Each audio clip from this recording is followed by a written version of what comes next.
பட்டிப்படை வயல்கள் தங்கமாய் காய்க்கும், பட்டிப்படை வயல்கள் தங்கமாய் காய்க்கும், பரன் மீது உழவர் பெண் தமிழ் வாழ கேட்கும்.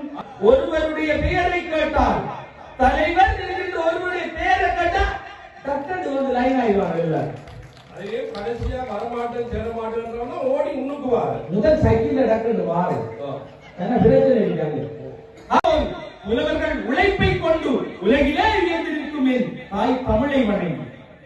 உழைப்பால் உயர்ந்தவன், உழைப்பால் உயர்ந்தவன், தன் இனம் பற்றிய நினைப்பால் உயர்ந்தவன் இவன். உழைத்து உழைத்து தன்னோடு சேர்ந்து பிறரையும் உழைக்க வைத்தவன். வெவ்வேறு நாடுகளுக்கு தன் உழைப்பை கொண்டு சேர்த்து, தன் உழைப்பை கொண்டு சேர்த்து உணர்வூட்டியவன். உழைக்கும் முப்படை கொண்ட சோழ தேச கொடி கொண்ட முப்பாட்டன் முருகனின் மூத்த பேரன் இவன். பேரை சொன்னாலே முக்கனிகளும் வாசம் வீசும் ஆணி வேரை கொண்டவன். கலை இலக்கியங்களை தன் மூச்சு போல் வாசித்தவன். அமரர் கோபாலகிருஷ்ண அண்ணனை இணைந்து, என் அண்ணனை இணைந்து உழவுக்கும் தொழிலுக்கும் வந்தனை செய்வோம் என்று உழைப்பாளிகள் உழவர்கள் பாதம் பணிந்து தொட்டு பணிந்து நாடாளுமன்றத்தில் நாம் ஓங்கி ஒலிக்கும் ஆளுமை கொண்ட கௌரவ உறுப்பினர்களே, மாநகர சபை, நகர சபை, பிரதேச சபையின் கௌரவ உறுப்பினர்களே, தவிசாளர்களே, என் தமிழரசு கட்சியின் அன்பு சகோதர சகோதரிகளை வணக்கம். நடுவர் அவர்களே, தந்தை செல்வா தனையன் என் மேலணி தலைவர் போன்றோரது அயனார உழைப்பின் வெகுமதிதான் என்று நாங்கள் இங்கே இருக்கும் நீங்கள் சொன்னீர்கள். ஆக மதிக்கப்படுகிறது என்பது இந்த வெகுமதியை எம் தமிழ் மக்கள் மதித்தார்கள் என்று நாங்கள் இந்த வேலை சிறப்பாக நடாத்துகிறோம். அதான் நான் வந்தோனே சொன்னேன், உள்ளுக்குள்ள ஒரு மேதினம், வெளியே ஒரு மேதினம். அது எப்பயும் உள்ளுக்குள்ளதான் ஒளித்தொழிச்சு தாங்க. நான் அப்படி அல்ல, திறந்த வழியில் பப்ளிக் அதே வச்சு செய்வோம் ஒரு நாளைக்கு. நான் இங்கே பாருங்க, 3 நாடாளுமன்ற உறுப்பினர்கள் எங்களுடைய மாவட்டத்தில் வந்திருக்கின்றார்கள். எங்களுடைய சகோதர மாவட்டத்திலிருந்து ஒரு உறுப்பினர் வந்திருக்கிறார் நாடாளுமன்ற. இது எவ்வாறு கிடைத்தது? எங்களுடைய தமிழரசு கட்சியினுடைய ஒவ்வொரு அடிமட்ட தொண்டரும் உழைத்த உழைப்புக்கு கிடைத்த மதிப்பு நண்பர்களே. அதனால் தான் நாங்கள் வந்திருக்கின்றோம். அடுத்த முறையும் வருவோம். என்னதான் எப்படித்தான் பிரிஞ்சிட்டு கிடந்தாலும் இந்த தமிழர்கள் சொல்லுவாங்க, ஒன்றாக்கிக்க மாட்டாங்க, சேர மாட்டாங்கன்னு சொல்லுவாங்க. இல்லைன்னு சொல்லு.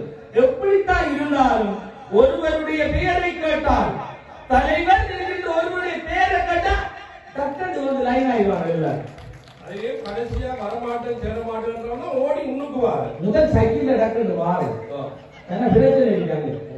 ஆகவே இந்த உழைப்பை மதித்ததால் தான் என்னுடைய அண்ணன் அந்த வேலவையுடைய உழைப்பை மதித்ததால் தான் இன்றும் எங்களுடைய விவசாயம் சார்ந்த ஒரு பிரதம பையனை சொல்லி போனாரு செந்தவனுக்கு. அங்கே பாருங்கள், அந்த எங்களுடைய தொப்புக்கொடி நாட்டிலே என் தலைவருடைய உழைப்பின் மதிப்பு தெரிகிறது. எங்கள் சோழ தேச கொடி இருந்து பறக்கிறது. முப்படை கொண்டிருந்தவன் சோழ தேசத்து மன்னன் இந்த முப்பாட்டன் முருகனுடைய முதல் பேர். நடுவர்களே, அது மட்டுமல்ல, இந்த கட்சியை மறந்து, இந்த காழ்ப்புணர்ச்சியை மறந்து, அங்க ஒற்றை சொல்லுக்காக, அந்த ஒற்றை உருவத்திற்காக ஒன்றிணைந்த கூட்டம் நாங்கள். என்றும் சேர்வோம், நாளையும் சேர்வோம், வெல்லும் வரை சேர்ந்திருப்போம். உழைப்பை மதிக்கின்றார்கள் மக்கள். அது மட்டுமல்ல, இந்த வாரம் ஒரு மிகப்பெரும் என்னுடைய சொத்தை இழந்தோம். தமிழ் ஈழத்தின் அழகு தனி அழகு, எங்கள் தாயகத்தின் பெருமை அறியும் உலகு. தமிழ் ஈழத்தின் அழகு தனி அழகு, மற்ற நகர் மண்ணில் நீ கூட பாடும், மணல் மேட்டில் கடல் காற்றில் தென்னை கூத்தாடும். மற்ற நகர் மண்ணில் நீ கூட பாடும், மணல் மேட்டில் கடல் காற்றில் தென்னை கூத்தாடும்.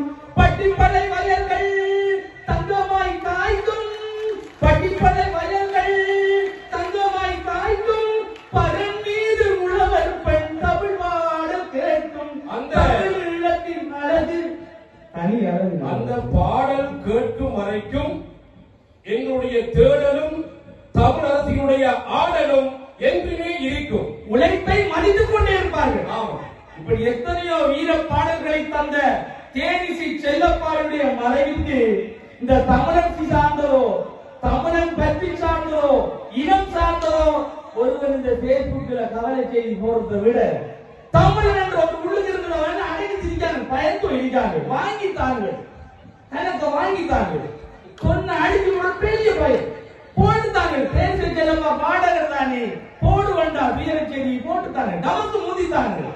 அன்றுதான் பார்த்தேன் இவ்வளவு கூட்டம் இங்கே இருக்கின்றது. ஒவ்வொரு வீட்டிலும் நம்முடைய கூட்டம் தான் இருக்கின்றது. உழைப்பை மதிக்கின்றார்கள்.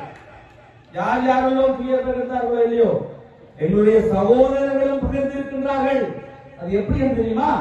ஃபேக் ஐடி மூலம் பகிர்ந்திருக்கிறார்கள், பேர் வந்திருந்து.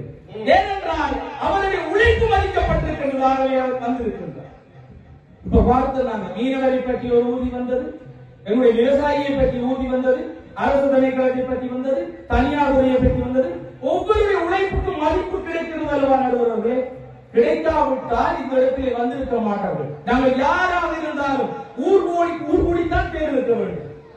விளங்க நடுவர்களே, குறிப்பாக எங்களுடைய வீடுகளை எடுத்துக்கொள்ளுங்கள். கல்யாணம் கட்டாத பிள்ளைகள் இருந்தா அம்மா நம்ம டாக்டர் சொல்லுவாங்க, என்னன்னு கேட்டா ஹவுஸ் வைஃப் சொல்லுவாங்க. கல்யாணம் கட்டாத பிள்ளைகள் இல்ல இல்ல சொல்றேன், வீட்டுல யாராவது கேட்டா ஹவுஸ் வைஃப் அவங்க இருக்கிற வேலைகளை சொன்னா எண்ணி நடங்காது. ஒரு அரசுரை கல்வியிலேயோ அந்த தனியார் துறையில வேலை செய்கிற குறிப்பிட்ட ஒரு வேலை. இந்த வீட்டு வேலை என்று சொல்லி நம்ம சொல்ற ஹவுஸ் வைஃப் என்று சொல்றதானே, அவங்களோட வேலை எத்தனை வேலை? ஏனென்றால் இவர் பேசுகின்ற பேச்சு நேரடியாக அரணி தீவுக்கு போய் அந்த பெண்மணியின் காலில் விடும் என்கிற நம்பிக்கை அவருக்கு இருக்கிறது. அப்பதான் நாளைக்கு வரைக்கும் உழைக்கலாம், அப்பதான் எனக்கு மதிப்பு கிடைக்கின்றது. உழைப்புக்கு மதிப்பு கிடைக்கின்றது. இந்த உழைப்பின் மதிப்பை அன்று தந்தை செல்வா தொடக்கம் இன்று இருக்கின்ற இந்த நாடாளுமன்ற உறுப்பினர் தலைவர்கள் வரை ஒவ்வொருவரும் உழைக்கின்றார்கள், மக்கள் மதிக்கின்றார்கள். அதற்கு அடுத்த வருடமோ அதற்கு அடுத்த வருடமோ ஏன் மாகாண சபை தேர்தல் தான் இந்த வருடமோ மதிப்பு கிடைக்கும் என்று கூறி சந்தர்ப்பத்துக்கு நன்றி பாராட்டி விடைபெறுகின்றேன். நன்றி.